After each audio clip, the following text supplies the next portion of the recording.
Do you recognize these four men in this picture? Okay, we will help you. The fat one on the right is Percy Chapman, former overseer of the Canadian branch of Jehovah's Witnesses. The second on the right is Nathan Knorr, who was the president of the Watchtower Society from 1942 until 1977.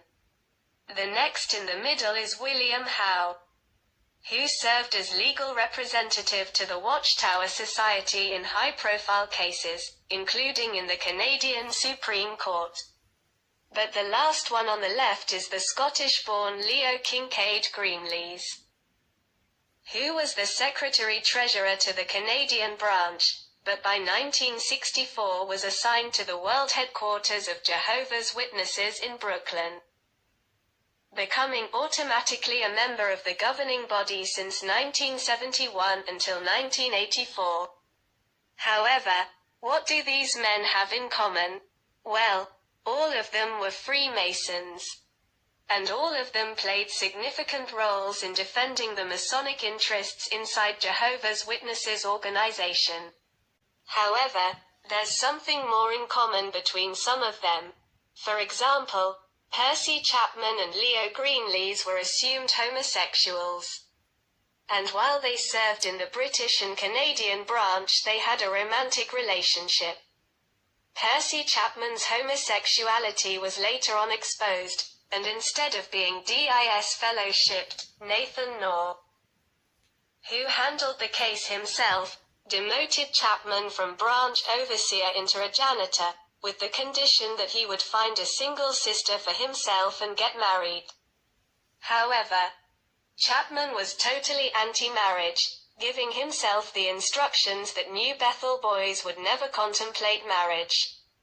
As a result of those radical views and conduct, Nathan Knorr gave specific orders that Chapman should be DIS fellowshipped, and it happened.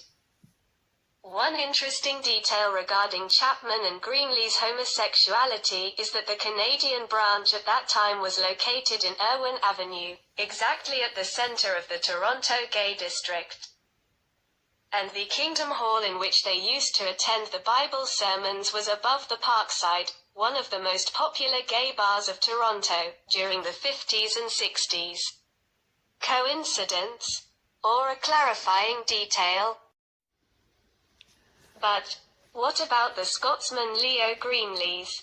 Leo Greenlees managed somehow to escape from disfellowshipping, and was later invited to work in a high position in the world headquarters of Jehovah's Witnesses in Brooklyn, New York. Despite his homosexuality being widely known, not only in Bethel and in the surrounding congregations, Greenlees had the sponsorship and protection of the Grand Lodge of England, who recommended him as a member of the newly formed governing body by the year of 1971. However, in 1984 several accusations of child sex abuse had been raised against Greenlees, and in one of them the father of the abused child threatened the governing body of reporting the case to the police, which would be a huge scandal. And that resulted in him being removed and sent away to other part of the country. Greenlees died in 1988 of a stroke and was buried in the small town of Modesto, California. But, for what reason the Freemasons infiltrated homosexuals inside Jehovah's Witnesses' governing body? Well, the New World Order has an agenda of reducing the world population. They believe that if they replace the traditional family, male and female, who produce children, by an alternative family, man plus man and woman plus woman, who cannot procreate, the number of births will be diminished, shrinking this way the world population. To implement this plan they need the support of the churches, who in their majority already approve the gay marriage, and accept homosexuals as their leaders. The Jehovah's Witnesses are the only Christian religion who rejects the gay marriage, in observation of the Bible principles. But let's now talk about another pedophile inside the governing body, Theodore Gerax. Theodore Geraix became member of the governing body in 1974. Due to the expansion which Nathan Knorr understood to be necessary, in order to restore his power and the influence lost in 1971. Until that moment Theodore Geraix had been already involved, at least, in 2 cases of child sex abuse. According to Barbara Anderson, former writer and researcher to the Watchtower Society, Geraix was removed from the post of overseer of the Australian branch for child molestation. A few years later, in Los Angeles, California, he had molested a 5-year-old child named Pat Garza. Later on, the victim came public with her statement, and the service department ordered the elders of her congregation to treat Miss Garza as DIS fellowshipped. Despite that no such announcement had been given. But why such evil conduct have been tolerated inside the highest body of an organization which claims to adhere strictly to the Bible principles? Theodore Geraix was a Freemason, and had been entitled to implement the Freemasons' agenda inside Jehovah's Witnesses organization. On the other hand, he had been given the duty of expanding the Anglo-Saxonic Freemasonry to the Eastern European countries, even in the time in which they were under the communism rule. By that time Vladimir Putin, who's now the president of Russian Federation, was already in the counterintelligence service, with the duty of watching foreigners who were traveling around the communist countries. And it is obvious that he paid a special attention to the activities ran by Geraix, and understood that his presence in Russia and in other countries of the Eastern Bloc were a threat to the national security. On the other hand, Putin had an additional concern over Geraix and other members of the governing body. Please pay attention to the following video recorded right before the Winter Olympics in Sochi. With less than a month to go before the Winter Olympics in Sochi, Russian President Vladimir Putin clarifies his stance on gay visitors to the Games. Here, speaking to Olympic volunteers. We aren't banning anything. We aren't rounding up anyone. We have no criminal punishment for such relations, unlike many other countries. So one can feel relaxed and at ease.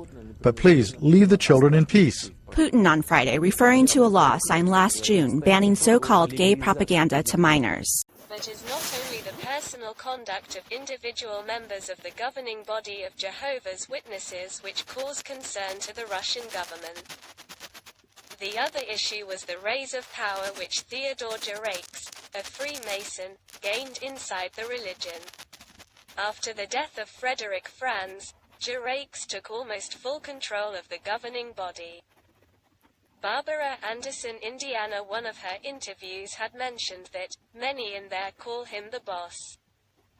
Despite Frederick Franz had been replaced by Milton Henschel as the president of the Watchtower Society, the person who held the power was Theodore Geraix, becoming him the one who had the last word on most of the decisions, mostly in what concerns the admission of new members of the governing body. Geraix just handpicked hardliners like him from the Masonic Lodge. That might explain why some of the actual members, such Mark Stephen Lepp, who is a master mason, known as the Lord of the Rings, keeps lying to the public, when he denies the existence of child sex abuse inside their organization, when at the very same time David Splane, another member of the governing body, has admitted to the press that the society spent hundreds of millions of dollars in compensation and court settlements. Contradiction, or damage control. However, not everything was roses to Theodore Geraix. Despite most the governing body being formed by Freemasons, Geraix had the opposition of some of its members. For example, the highly educated Lloyd Barry was against the transformations which Geraix wanted to do to the organization. Other members who never sided with Geraix's ideas was Daniel Sidlick, who refused to attend parties if he knew that Geraix was supposed to be present. Between the mid-90s and early 2000s, the governing body was a powder keg of internal divisions. That might explains why certain violent arguments happened in governing body meetings, as described by former Bethelites, such as Howard Rutledge and others. However, the biggest setback to Jeraix always was Lloyd Barry. Many people do not know, but was Barry who removed Jeraix from his post as overseer of the Australian branch. On the other hand, Barry had projects in Brooklyn, Bethel, which aimed to help individual witnesses to a better understanding of the Bible. By going deeper and deeper on the real meaning of the wording and terminology written in the biblical original languages. Such program was a threat for the power of certain members of the governing body, once they couldn't implement their Freemasonic agenda. Due to the strict adherence to the Bible principles dictated by a deep study of the Bible in the original languages. Because such program was under Barry's supervision, Theodore Jeraix needed to get rid of him. In the summer of 1999, Lloyd Barry was murdered, when he collapsed on the stage, after a poisoned cup of tea being served to him. This was the turning point to the Jehovah's Witnesses organization, and a highway for Jeraix's ambitions. Since then he took full control of all departments in the organization. Other members such as Jack Barr and Daniel Sidlick were not strong enough to stand up to him, and gradually the older members of the governing body were replaced by others, who were Jeraix's men. Was also by that time, elders of individual congregations started to be invited to become Freemasons. It also happened that by such time the congregations of Jehovah's Witnesses in Russian language in countries such the USA, United Kingdom and Germany started to grow quickly, which means that more Russian elders were appointed and invited to become Freemasons. Those elders consequently started to invite other elders from their mother Russia to become Freemasons. Vladimir Putin started to look at that scenario with serious concerns, and decided to implement a law against extremism in order to suppress Jehovah's Witnesses' activities, and strike down the Western Freemasonic influence in Russia. The Freemasons never were in good standing in Russia. Since the times of the Great Tsarina, the Freemasons had been persecuted, jailed and banned, forcing some of their best intellectuals into exile. This story was repeated several times through history, and even when the Grand Lodge of Russia was solidly established. There was always internal divisions and suspicion of espionage for other countries. Today the scenario is not different, and despite many inside Vladimir Putin's inner circle being Freemasons, their influence is not significant. A good example of this is that Andrei Bogdanov, the Grand Master of the Grand Lodge of Russia, was a presidential candidate to the elections ran by the year of 2007, but only had 1.3% of the votes. Which is a clear demonstration of how irrelevant is the influence of the Freemasons in Russian politics. While the politics in the West are dominated and manipulated by the Freemasons, in Russia is the other way around. Is the Freemasons' lodge who is controlled by the politicians in power and their inner circle. Once the Russian government is fully aware that the governing body of Jehovah's Witnesses, their elders in each congregation, and other members are under control of the Western Freemasonry, Vladimir Putin found a good reason to ban their activities once he feel it might be a threat for the security and stability of his country. Can you imagine if the leadership of Jehovah's Witnesses had fulfilled their own principles in maintaining themselves neutral of any political or religious affiliation? How much suffering and pain they could avoid to their Russian brothers and sisters.